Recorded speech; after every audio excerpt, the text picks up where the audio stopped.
Everyone, उम्मीद है आप सब लोग अच्छे होंगे। Myself Kritika Sharma and welcome to my channel. Students, हमने स्टार्ट किया था 11th क्लास का सेकंड चैप्टर जो कि था आपका स्ट्रक्चर ऑफ एटम। इसमें हमने स्टडी किया कि स्ट्रक्चर कैसा है उसका, ठीक है, एटम का, उसके अंदर क्या प्रेजेंट होता है। जो उसके अंदर प्रेजेंट होता है उसकी डिस्कवरी किसने दी, उसकी थ्योरीज किसने दी, उसके बारे में जैसे जैसे जैसे सोचो, जैसे जैसे हमें नॉलेज होती है वैसे वैसे हम लिखते हैं, ठीक है, अपने लाइफ में आगे बढ़ते हैं। वैसे ही है, एटम के बारे में डिस्कवरी हुई, अलग अलग साइंटिस्ट ने अलग अलग बोला, प्रूफ करते गए, डेवलपमेंट होती रही, नई चीजें ऐड होती रही, तो वो सब कुछ हमने डिस्कस किया। हमने लास्ट टॉपिक किया था कि ब्लैक बॉडी रेडिएशन क्या होता है, ठीक है। फिर हमने फोटोइलेक्ट्रिक इफेक्ट किया और क्या किया था, प्लैंक क्वांटम थ्योरी, बहुत इंपॉर्टेंट है। हमने इसके न्यूमेरिकल्स भी किए थे जो क्वेश्चन आते ही हैं आपके कॉम्पिटिटिव पॉइंट ऑफ व्यू से। प्लैंक क्वांटम थ्योरी तो बहुत इंपॉर्टेंट कंसेप्ट है, ठीक है। नेक्स्ट हमने एक और चीज की थी, इलेक्ट्रोमैग्नेटिक स्पेक्ट्रम। स्पेक्ट्रम क्या होता है हमें पता है, जो चीज हम देख पाते हैं, ठीक है, जैसे कि आपको इस पिक्चर में दिख रहा है, जो लाइट हम देख सकते हैं विजिबल रीजन वो बहुत स्मॉल होता है, और जो लाइट होती है वो डिवाइडेड है, ठीक है, वो उसमें कलर स्प्लिट है, विविग्रो, ठीक है। क्या नाम बोला गया है उसमें, विविग्रो, ठीक है। तो इस नाम से हम जानते हैं कि लाइट की स्प्लिट होती है वो इस टाइप से होती है, ठीक है। अब ये तो पता लग गया, तो इसके एक्सपेरिमेंट भी किए गए, ठीक है। तो कैसे एक्सपेरिमेंट किया, प्रिज्म लिया, उसमें से लाइट फॉल करवाई, तो उसमें बोला कि जो लाइट थी वो उसने कलर स्प्लिट किए, यानी जो हमारे चारों ओर चीजें होती हैं, जैसे कि हमें तो चारों ओर व्हाइट दिख रहा है, बट ये तो कलरफुल है। रेनबो देखा है कभी, रेनबो में क्या होता है, बहुत सारे कलर होते हैं। इट्स मीन हमारे चारों ओर जो एनवायरनमेंट है वो भी प्रिज्म की तरह काम करता है, बट हमें ये वाइट क्यों दिखाई देता है, ठीक है। तो ये वाइट क्यों दिखाई देता है, जैसे कि आप पिक्चर में भी देख रहे हो, लाइट्स कैसे स्प्लिट होती है, विविग्रो में, ठीक है, ठीक है, समझे। 7 कलर में जो रेनबो होता है उसमें भी 7 कलर दिखाई देते हैं, बट ऐसे नॉर्मल लाइफ में हमें ये कलर नहीं दिखाई देते, क्यों, क्योंकि ये जो एक लाइट है, ठीक है, ये इसमें मर्ज हो जाता है, ठीक है, फिर ये इसमें मर्ज हो गया, फिर ये इसमें, फिर ये इसमें, ठीक है, फिर ये इसमें, तो ये बाद में क्या बना, जो लाइट हमें दिखाई देती है वो ये दिखाई दी, ये सारे एक में मर्ज हो गए, ठीक है। तो ये रीजन होता है कि स्मॉल विजिबल रीजन, ठीक है, जो इतने से में बहुत कलर होते हैं, बट ये कब देख पाते हैं, जैसे कि डिस्पर्सन वगैरह, डिस्पर्सन होती है जब हमारे जैसे कि एनवायरनमेंट में, तब हमें ये कलर दिखाई देते हैं, ठीक है। या प्रिज्म, प्रिज्म एक बेस्ट एग्जांपल है जब हमने देखना हो कि कलर कैसा होता है। इसमें बोला था कि ये मर्ज हो जाते हैं, ठीक है, बट मर्ज तो होते हैं, क्या ये इनमें क्या एक लाइन है, जैसे कि एक कलर है, दूसरा कलर एक दूसरे से सेपरेट कैसे है, इसमें कोई प्रॉपर डेफिनेशन नहीं थी कि कैसे सेपरेट है। तो जो एटॉमिक स्पेक्ट्रा है ये आपसे इसी से रिलेटेड है। जो लाइट स्प्लिट होती है ना, एक लाइट की अपनी दूसरी बाउंड्री है, दूसरी लाइट की अपनी बाउंड्री है, सब जो कलर है हमारे चारों ओर, उसमें जैसे कि रेनबो दिखता है, हमें तो ऐसे इकट्ठा दिखता है, फिर हमें लगता है ये मर्ज हो गया, हमें दिखा नहीं, बट ये क्या होता है कि इनकी खुद की बाउंड्री होती है, जो एक्सप्लेन किया आपका एटॉमिक स्पेक्ट्रा ने। इसमें इन्होंने 2 कंसेप्ट बोले, एक बोला एमिशन, ठीक है, एमिशन स्पेक्ट्रा, एंड एक बोला इन्होंने एब्जॉर्प्शन स्पेक्ट्रा, ठीक है। अब ये क्या है, देखो वर्ड से हमें क्या समझ आ रहा है, एमिशन मतलब एमिट करना कोई चीज। अब यहाँ पे क्या एमिट कर रहा है, ठीक है, एमिशन, ठीक है, एमिशन एमिट करना, ठीक है, क्या एमिट करता है, ये रेडिएशन को, ठीक है।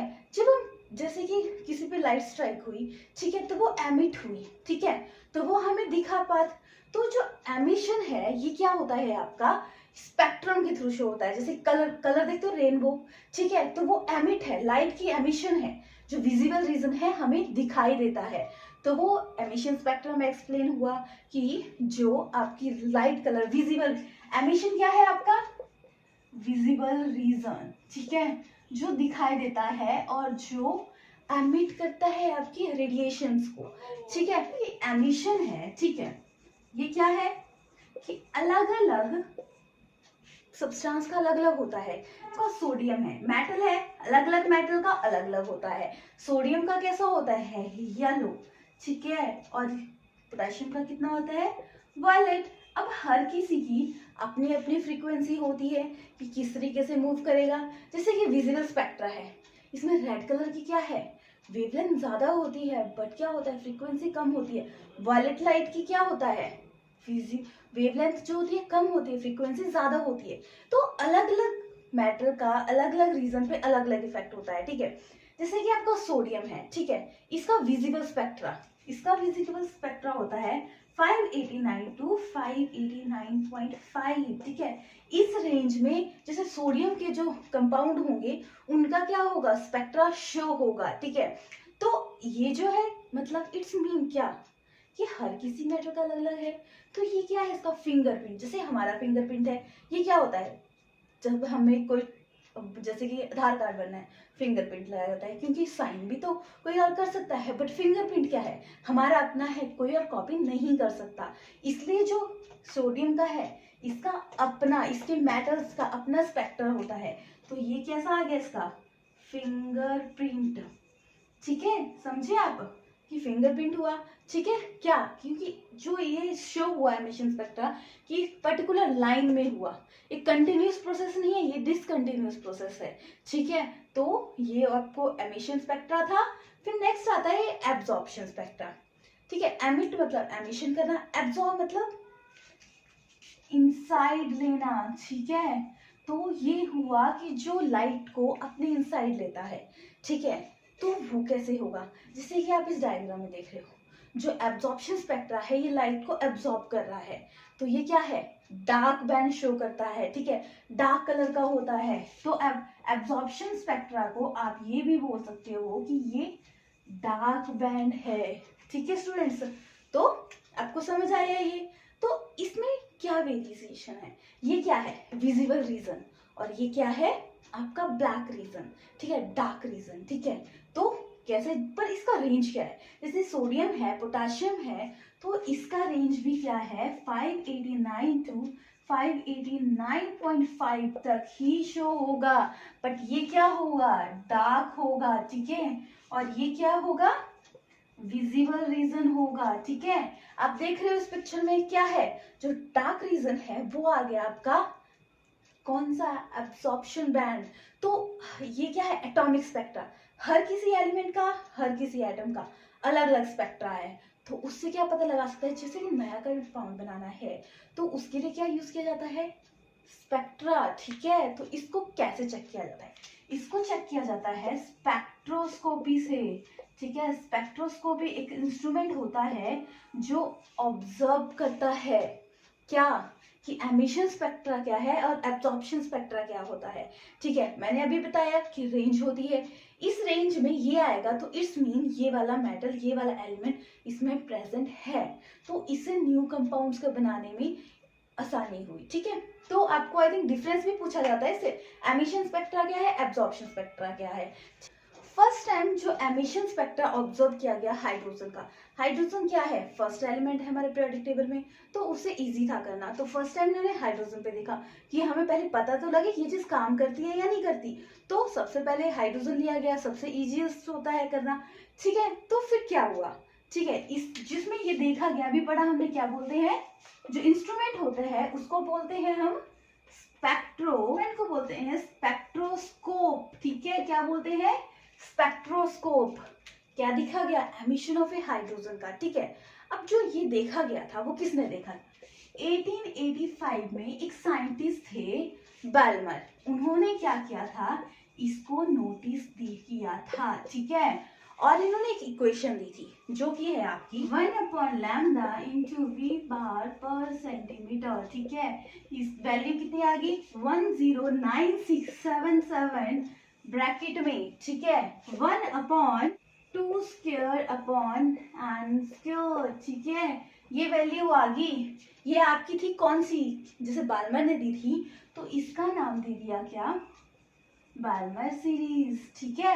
क्या नाम दिया, बाल्मर सीरीज, ठीक है। अब ये क्या चीज है, ठीक है, एक साइंटिस्ट थे जिन्होंने ये वैल्यू दी जो सबके लिए कांस्टेंट है। लाइन स्पेक्ट्रा की जो वैल्यू है रीने कांस्टेंट, ठीक है, क्या था, रेडबर्ग इक्वेशन, ठीक है, ये साइंटिस्ट है रेडबर्ग जिन्होंने ये इक्वेशन दी। और जो ये वाली वैल्यू है ये क्या है, सबके लिए कांस्टेंट है। तो इनकी इक्वेशन क्या थी, 10, ये तो किसकी थी, ये सीरीज थी आपकी बाल्मर सीरीज, बट जो ये वैल्यू दी थी, इसकी जो इक्वेशन दी थी वो किसने दी थी, वो क्या थी, 109677 1 स्क्वायर 1/n2 स्क्वायर, ठीक है, ये वैल्यू दी थी, ठीक है। जो n2 है ये हमेशा बड़ा होगा n1 से, जो n2 होगा इसकी वैल्यू इन्फिनाइट तक हो सकती है, बट जो n1 है उसकी वैल्यू हमेशा कांस्टेंट होगी, ठीक है। जो लाइन स्पेक्ट्रा था, जैसे कि फर्स्ट से बाल्मर ने दिया था, इसके बाद 5 लाइन स्पेक्ट्रा बने, ठीक है, वो कौन कौन से हैं, ठीक है, स्टडी करते हैं, ठीक है। पहले तो ये समझ आ गया ना कि बाल्मर की सीरीज 2 से स्टार्ट थी n2, ठीक है, फिर बाल्मर सीरीज नाम दिया गया, जो ये वैल्यू थी वो किसने दी थी, रेडनबर्ग ने, ठीक है, उसने इक्वेशन बनाई जिसमें ये वैल्यू पुट हो सकती है, ठीक है।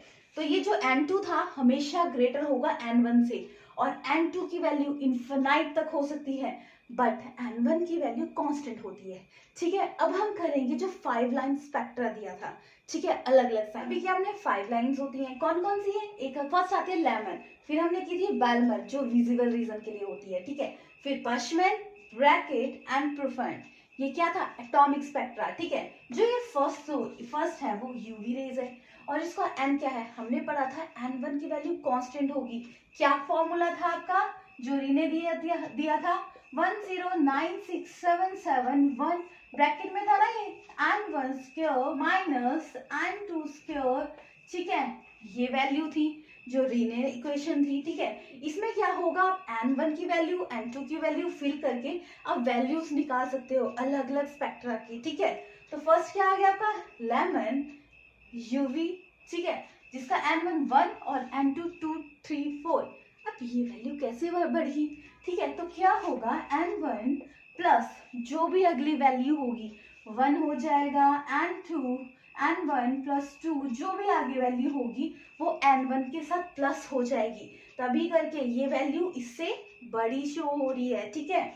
तो जो बाल्मर थे विजिबल रीजन था, किया था ना हमने, n2 1 की वैल्यू 2 भरी थी, n2 की वैल्यू कांस्टेंट रखी थी, ठीक है। अब ये बशमैन थे, ब्रैकेट थे, प्रोफेंड थे, ये कहाँ शो होती है, इंफ्रारेड, ठीक है, 3 4 5, और ये कैसे समझ आएगा ना, n1 प्लस 1 कर देंगे आप, ठीक है, जो भी वैल्यू होगी, ठीक है, इससे आप लाइन स्पेक्ट्रा निकाल सकते हो, एटॉमिक स्पेक्ट्रा निकाल सकते हो, ठीक है।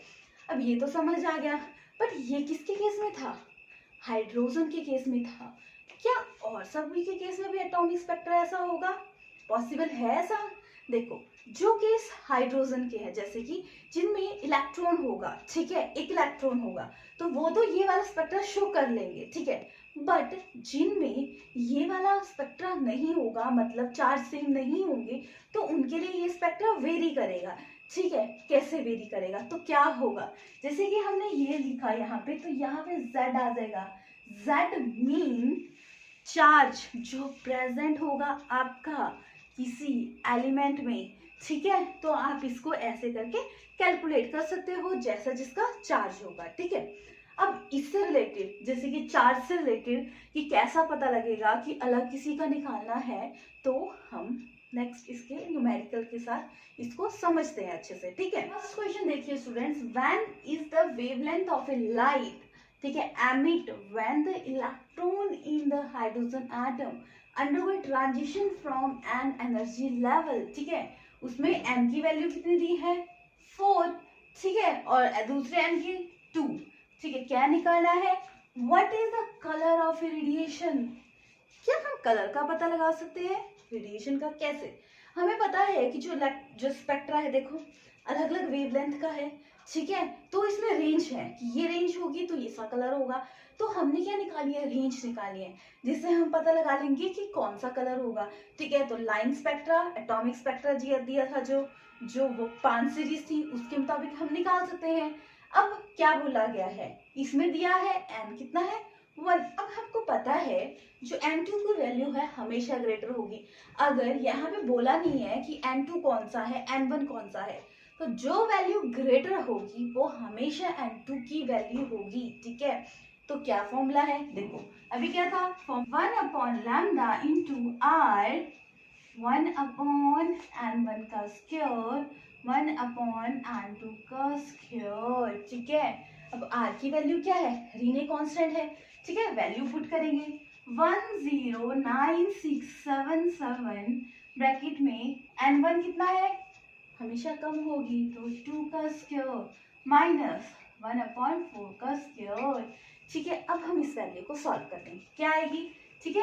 सॉल्व कीजिए 109677, पहले हम अंदर की वैल्यू सॉल्व कर लेंगे।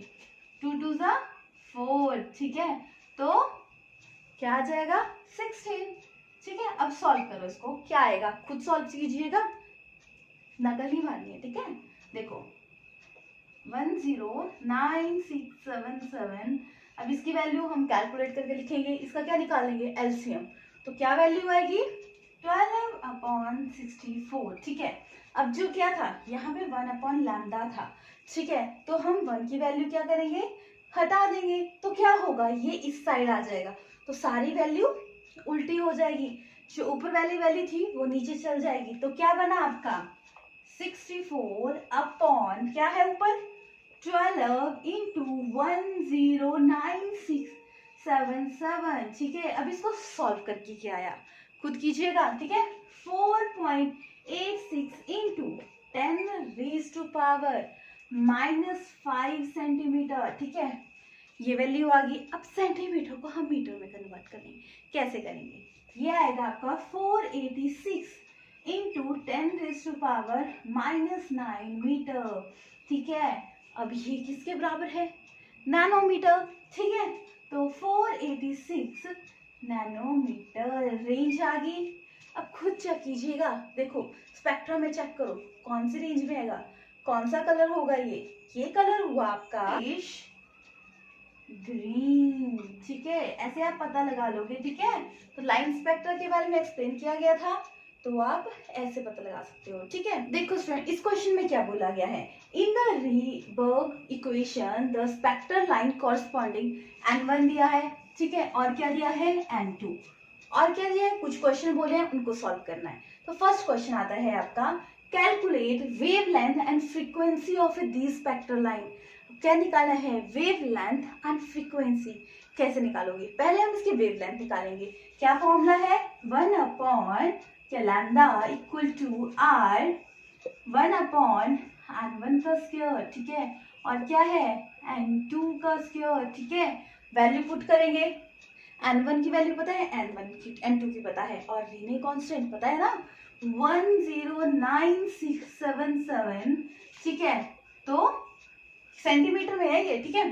तो n1 क्या है आपका 3 का स्क्वायर माइनस n2 कितना है 5 का स्क्वायर, ठीक है, समझ गए। अब देखो कैलकुलेट कीजिए, क्या आएगा 109677 1/9 माइनस 1/25।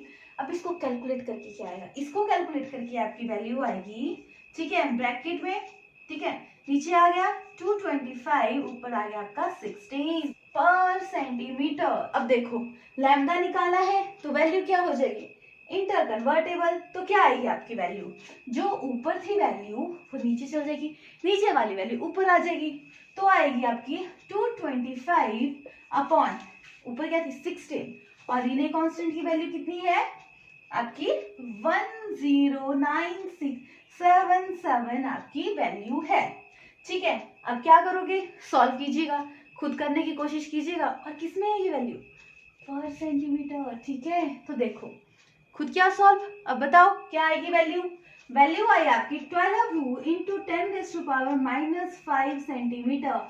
अब पहले इसको मीटर में कन्वर्ट करो, क्या आएगा 1282 इंटू 10⁻⁻9 मीटर, और ये किसके बराबर है नैनोमीटर के, तो क्या आ जाएगा 1282 नैनोमीटर इसकी वेवलेंथ आ गई, ठीक है। अब क्या बोला है इसमें निकालने को साथ में फ्रीक्वेंसी कैसे निकालोगे, वैल्यू डायरेक्टली पुट कर दोगे, v अपॉन क्या आएगी, ठीक है, क्या आएगी, c अपॉन लैम्डा। c की वैल्यू, लाइट की वैल्यू हमेशा सेम है, वैक्यूम की वैल्यू लेते हैं तो क्या है आपकी वैल्यू 3 इंटू 10⁸, ठीक है, मीटर पर सेकेंड। तो आपकी ये वैल्यू कितनी आई लैम्डा की, अभी निकाली, 1282 इंटू 10⁻⁻9 मीटर में है, क्योंकि इसको सॉल्व करना इजी है, नैनोमीटर में भी कन्वर्ट करना पड़ेगा। तो इसकी वैल्यू क्या आई, खुद सॉल्व कीजिएगा, ठीक है। देखो अभी मैं बताती हूँ, इसकी वैल्यू आई आपकी 2.34 इंटू 10⁻14 पर सेकेंड। देखो मीटर मीटर कट गया, ठीक है, निकल गई वेवलेंथ और फ्रीक्वेंसी दोनों की वैल्यू निकल गई, ठीक है। अब सेकंड पार्ट में क्या बोला गया है, to which spectral line does not line belonging, कौन से स्पेक्ट्रल लाइन में ये बिलोंग नहीं करेगा, ठीक है। एन कितना है ये, N1 3, तो ये किसमें का नहीं करेगा, पार्शियल सीरीज में ये वैल्यू वैलिड नहीं होगी, ठीक है। नेक्स्ट आता है, in which region of a electromagnetic spectrum will this line fall, किसमें फॉल करेगी, इंफ्रारेड में, ठीक है, इंफ्रारेड, ठीक है, समझ गए, इजी था। अगर जो कंसेप्ट आप पढ़ते हो अगर उससे रिलेटेड न्यूमेरिकल कर लो तो आपका वो कंसेप्ट भी क्लियर हो जाएगा, और कंपटीटिव पॉइंट ऑफ व्यू से जो आपके न्यूमेरिकल्स हैं वो बहुत इंपॉर्टेंट होते हैं, ठीक है। तो अगर आपको और न्यूमेरिकल्स करने हैं तो आप मुझे कमेंट बॉक्स में मैसेज कीजिएगा, मैं आपके मैसेज का जरूर रिप्लाई करूंगी। नेक्स्ट क्लास में हम करने वाले हैं कि रुदरफोर्ड की लिमिटेशन क्या थी, ठीक है, हमने बोला था एटॉमिक स्ट्रक्चर के बारे में, जिसने बताया था वो रुदरफोर्ड थे, ठीक है। उसकी जो लिमिटेशन थी उसको ओवरकम किसने किया था, बोहर एटॉमिक मॉडल ने, तो वो हम नेक्स्ट क्लास में स्टडी करने वाले हैं, ठीक है। अगर आपको मेरी वीडियो अच्छी लगी हो तो please like share and subscribe my channel. Thank you students.